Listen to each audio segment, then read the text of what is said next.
60 Minutes Rewind. Rarely is a public works project built anymore without a huge price tag. But we've come upon a road that may be breaking all the records. It's costing more than $1 billion a mile. And if you think that's ridiculous or outrageous, consider this. 1/3 of the cost has little or nothing to do with building the road.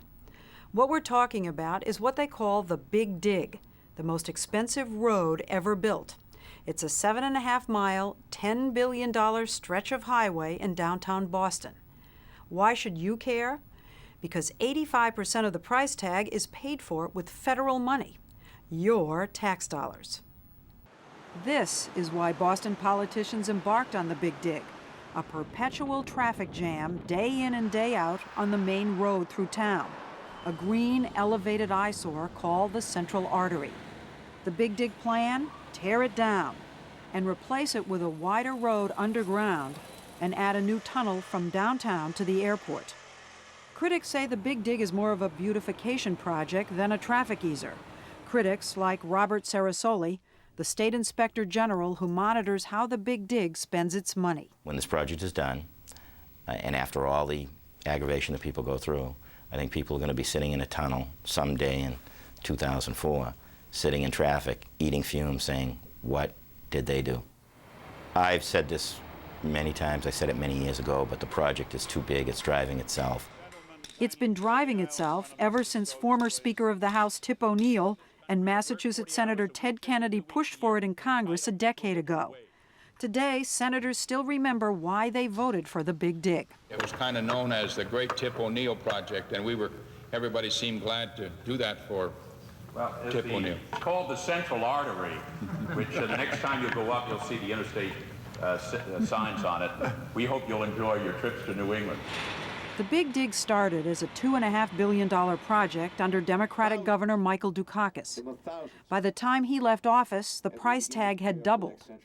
Since Republican William Well took over in 1991, it has doubled yet again. This was a bipartisan effort that's turned into a bipartisan boondoggle. John Stranich is executive editor of Boston Magazine and co-author of a series of critical articles about the Big Dig. Everyone's got a piece of this. Everyone's endorsed the thing. Everyone's signed on. There's a grab bag mentality in this town regarding that project, and there's a Santa Claus mentality inside the project. What he means is that the biggest cost increases aren't the result of corruption, inflation, or even technical snafus. They come from money spread around town to mollify businesses and community groups. Once the word was out that the federal spigot was open, many of the major institutions in Boston came a-callin'. The old Boston Garden, the local sports arena, got $15 million because the Big Dig took away storage space where the Boston Celtics had kept their parquet floor and other equipment. $15 million, even though appraisers said they could have replaced the storage space for $3 million. The local science museum got $500,000 for an exhibit about the Big Dig. And there was even money for a memorial to the victims of the Nazi Holocaust.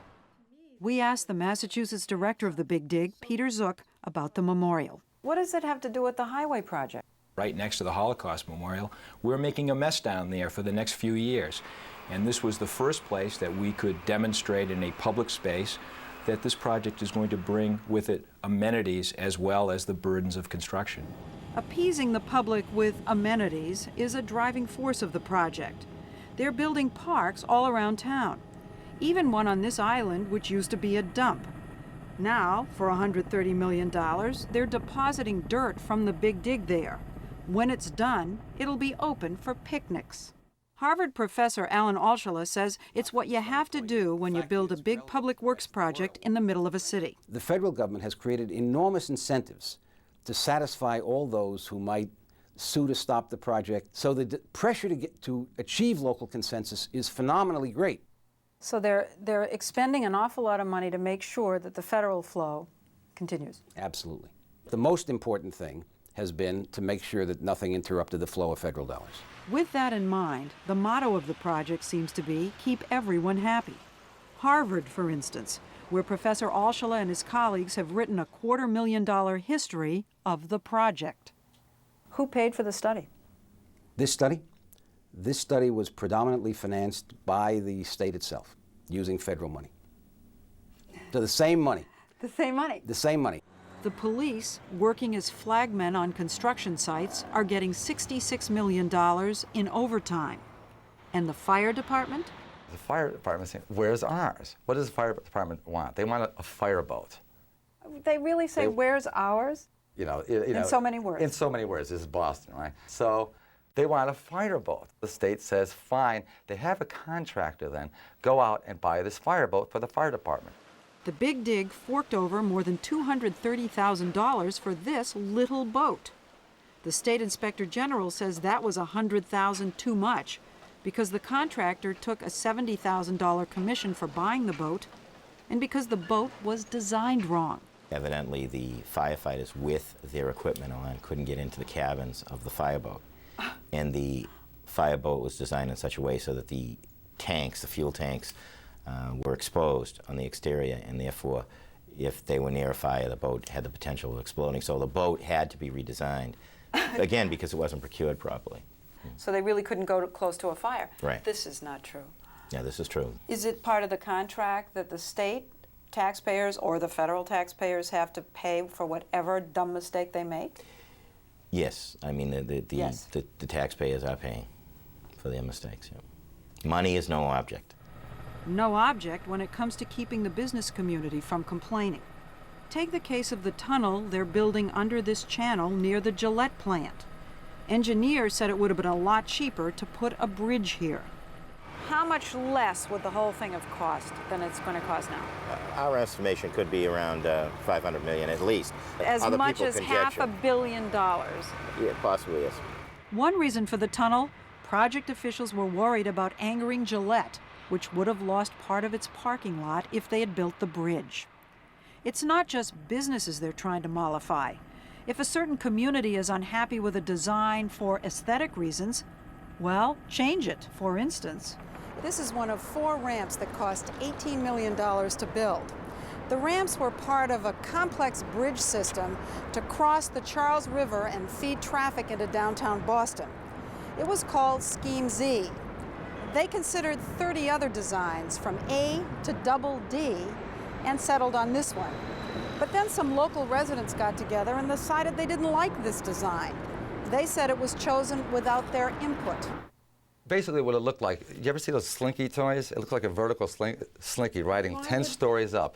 Ugly, and they didn't like it. The environmentalists didn't like it. The neighborhoods didn't like it. The businesses didn't like it. Nobody liked it. And so Scheme Z was scrapped. And now this is the ramp to nowhere. They had to come up with yet another design, which took yet another 3 years. They look at this design, and they don't like this design either. But it's too late to do anything about it. This is now dubbed Son of Scheme Z. So now that's going to be the new design at an added cost of $1 billion. So let's add up the Keep 'em Happy expenses. Scheme Z redesign, $1.3 billion. Boston Garden Storage, $15 million. Science Museum exhibit, $500,000. Holocaust Memorial, $750,000. The Picnic Island Park, $130 million. The Harvard Study, $267,000. Police overtime, $66 million. The Fireboat, $231,000. The Gillette Channel Tunnel cost add-on, $500 million. A new ferry terminal, $3 million. A system to protect fish, $1 million. The list goes on until you reach a Keep 'em Happy cost of more than $3 billion. What's important to understand is that's a very different way of building a highway than the way we used to, where the engineers showed up, mowed down the houses, put up a highway, and 20 years later we were saying, why did we build that? But you're being super sensitive to the concerns of the community, business, to the tune of $3 billion, which is almost a third of the whole project. I wouldn't describe us as super sensitive at all. I would describe us as responding to those things that we think respond to real needs and add value to the project. Zook argues that the Big Dig is doing what any city will have to do if it wants to rebuild its roads without destroying neighborhoods or shutting down businesses. If we put this in medical terms, this project is the equivalent of doing bypass surgery on a patient who insists on going to work and continuing to play tennis. And that's what we're doing when we say we'll keep the existing highway open while we build a new one beneath it. But building the new road is taking 6 years longer than it was supposed to, not only because they're trying to keep everyone happy, but also, critics say, because of construction giant Bechtel and its partner, whom the state hired to manage the Big Dig. So far, they have earned nearly $1 billion. Until recently, there were no penalties on the Bechtel partnership for delays or cost overruns, so there were few incentives for them to bring the project in on time and within budget. There have been an exceptional amount of cost overruns on this project. Do you feel that you take any responsibility? I disagree that there have been an exceptional amount of cost overruns. There's been cost growth on this project, but an overrun is when we have some activity that runs over cost. But my question and my point is, you take no responsibility for these added costs. You feel it's all No, I take responsibility for everything that happens here. Has it been a mistake on your part? Are I you do ready not to say? believe there has been a mistake on our part. I believe there has been some solid management of the design and the construction process here, but that these are the costs that you're going to incur when you build a project of this amazing complexity in an urban area. But consider the case of the sewer pipe. A contractor was hired to move it at a cost of $20 million. They come back later, and $20 million project is now a $39 million project. Why? 100 different changes where it's located. There was overtime, and they kept on changing this, that, and the other thing. The state looks at the bill, and they negotiated, this is in quotes, negotiated down to $34 million, saving the taxpayer $5 million. Depends on your point of view, right? When we first came to Boston, we were surprised that there was so little complaining about the noise, the inconvenience, the little disruptions. And now we know why. But it'll be another 7 years before they finish the Big Dig. Massachusetts officials are beginning to worry that Congress will scale back the federal funding. That would leave the people here with a much bigger bill of their own. If that happens, it'll be a lot harder to keep everyone happy.